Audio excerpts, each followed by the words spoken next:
eller 2, en elefant eller 2. Det kan vi bli. Sitter hemifrån på en sten. Sen går vi ut på byn och tar en lille en. Svenskar känner äntligen sig fri. Köpenhamn.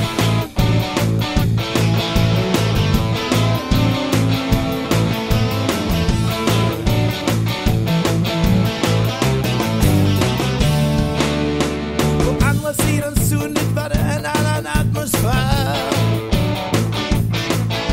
Vi åkte ofta över för att gå på konsert. Det var bra att det var öppet i Nyhamn till klockan 5. Och man missade sista båten hem. Och det hände faktiskt. Ja, det är fint att spisa fläskesteg. Ja, det